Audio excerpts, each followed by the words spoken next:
I used to believe our love was something solid, one of those rare kinds people envy. Daniel was everything I thought I wanted. He was attentive, supportive, affectionate, the kind of man who remembered little things like my favorite tea brand or how I liked my eggs on Sundays. We'd been together for 5 years, married for 2. Everyone said we were goals. He worked in finance, long hours, but it paid well. I worked remotely, so I handled most of the home stuff. I didn't mind. He made me feel safe, seen, chosen. Or so I thought. About a month ago, something started to shift. It wasn't drastic, just subtle things. He stopped texting me those midday check-ins. He was quiet at dinner. His laugh, once effortless, now felt delayed, like it had to be forced. I'd ask how work was, and he'd say busy, and change the subject. It wasn't coldness, more like a dullness, as if he was somewhere else even when he was right beside me. Then came the night that changed everything. It was a Thursday. He said he had a late meeting downtown and wouldn't be home until after 10. I didn't think much of it. I made dinner, watched a movie alone, and went to bed. Around 11:30, I heard the front door. I stayed in bed, expecting him to come kiss me like he always did. But he didn't.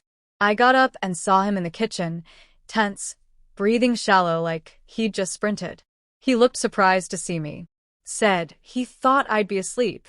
I asked how the meeting went and he gave a vague answer, something about numbers not adding up. He picked up his bag, walked into the living room, and dropped it on the wrong side of the couch, the left corner. That detail sounds small, but it stood out. He always left it near the door. Always. The next morning, he was already gone when I woke up. His bag was still there. I walked past it 3 times before something pulled me back. It was zipped up but not all the way. I peeked inside, expecting to see his laptop or paperwork, but something shiny caught my eye. I pulled it out, a black velvet box. My heart skipped. I opened it. Inside was a delicate gold necklace with a tiny sapphire charm. I blinked. It was beautiful, expensive, but my birthday had already passed. Our anniversary was months away.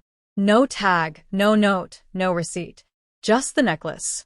I wanted to believe it was for me, maybe a surprise. But deep down, I felt something was wrong. I put it back carefully, zipped the bag, and tried to shake off the feeling. Told myself not to jump to conclusions. But I didn't sleep well that night. My gut wouldn't quiet down. And now, looking back, I know that was the moment I first began to understand. Something wasn't right. And it had already started unraveling. The next day, I pretended everything was normal. I kissed him goodbye, made my coffee, and sat with that necklace burned into my memory. It haunted me. He hadn't said a word about it. No surprise dinner. No mention of a gift. Just silence. That kind of silence isn't innocent. It's calculated. By the weekend, I couldn't stop watching him. Every movement, every pause. He took his phone everywhere, even to the bathroom. He never used to do that. Notifications came in, and he'd glance at them like they were grenades. I noticed he changed his phone password. No explanation. On Saturday, he told me he was going to the gym.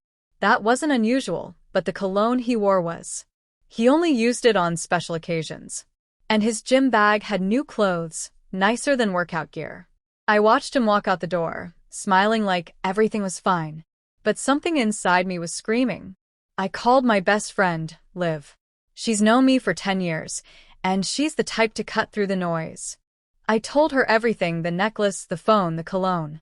She didn't try to calm me down. She just said, "Your instincts aren't lying to you. You know that." That night, I couldn't take it anymore. I waited until he was asleep and went through his jacket pockets.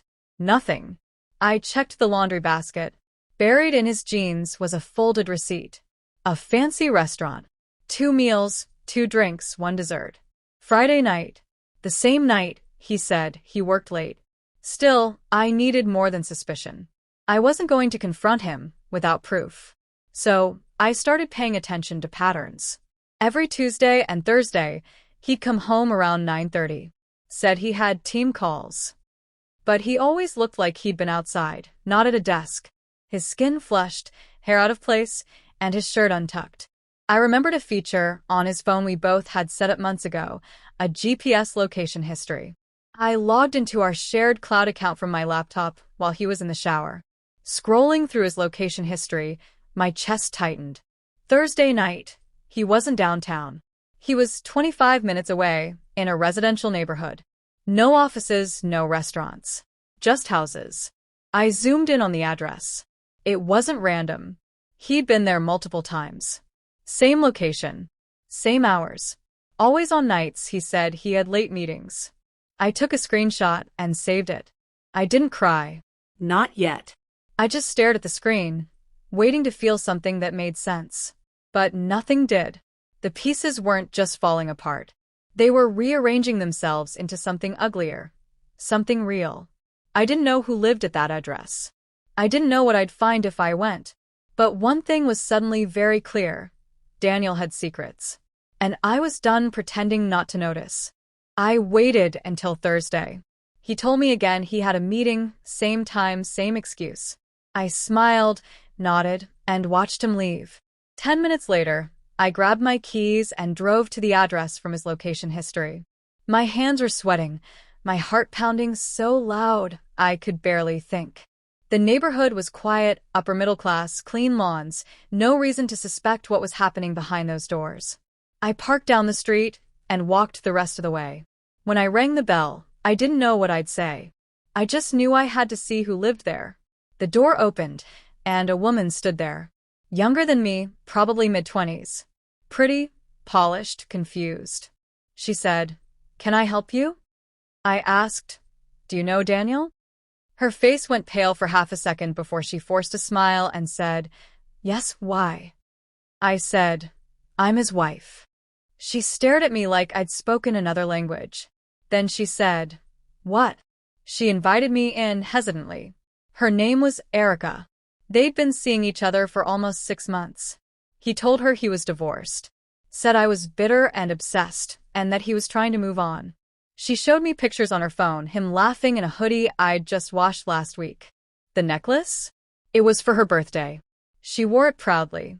It was on her neck the whole time we talked. I didn't scream. I didn't cry.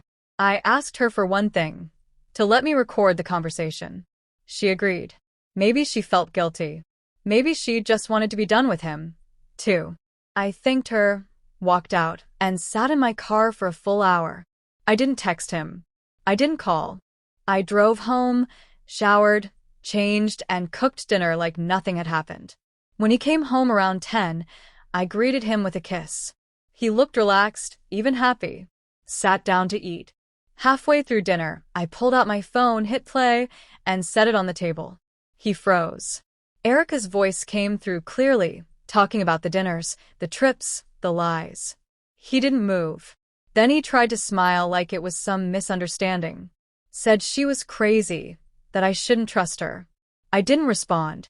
When he realized I wasn't yelling or reacting, he panicked. He stood up, pacing, throwing out excuse after excuse.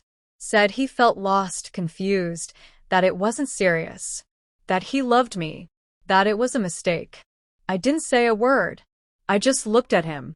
For the first time in years, I saw him exactly as he was. Not confused. Not broken. Just selfish. I told him to leave. Not tomorrow. Not after he packed. Now. He stood there in shock, then stormed off to grab his keys. No apology. Just anger that he'd been caught. The door slammed behind him. And just like that, it was over. After he left, the silence was different. Not the kind that weighs on you. This one was clean, final. I didn't cry right away. I cleaned up the dishes, put my phone on silent, and lay down. The bed felt bigger, emptier, but I wasn't panicking. I was just done. The next morning I called a locksmith. Changed the locks before he could come back with some excuse or apology. I blocked his number. I sent a short email letting him know I was filing for divorce. No arguments, no long messages, just facts. He responded 3 days later with a pathetic attempt at guilt. Said he'd made a mistake, that I was his home, that he didn't know what he was thinking. I didn't answer. The days that followed were hard. There's no pretending otherwise. I couldn't eat properly. I replayed moments in my head, trying to figure out when the shift really began. When he stopped choosing me. The truth is, I'll never know the exact moment. But I stopped blaming myself for not catching it sooner. I was busy believing in us, and he was busy throwing it away. I started therapy the following week. I didn't want to carry his lies with me. I didn't want to become someone who doubted everyone forever. My therapist said something that stuck with me. People's actions are about them, not you. It helped me release the weight I'd been holding in my chest. I also started journaling. Writing every day helped clear my mind, helped me focus on my reality instead of the one he built on deception. I reconnected with friends I'd distanced myself from during the marriage. They were there immediately, no questions asked. They didn't say, "I told you so." They just reminded me who I was before him. Weeks turned into months. I donated everything that reminded me of him. The photos, the gifts, even the wedding dress. I didn't want to carry any of it into the next chapter of my life. I found comfort in small things, morning walks, books, silence. Real silence, not the kind that hides betrayal. I eventually met other women with similar stories, smart, kind, loyal women who were blindsided just like me. Hearing their stories made me feel less alone. Made me realize that betrayal says more about the betrayer than the one betrayed. We didn't fail. We just believed in the wrong person. One day, I caught myself laughing, really laughing, over something small, and I realized I hadn't thought about him in days. Not with anger, not with sadness. Just nothing. And that's when I knew I'd healed. People say finding out the truth is the worst part, but that's not true. Living in a lie is worse. The truth hurt, yes, but it also freed me. It gave me back my time, my strength, my future. He thought he broke me. He didn't. He revealed me.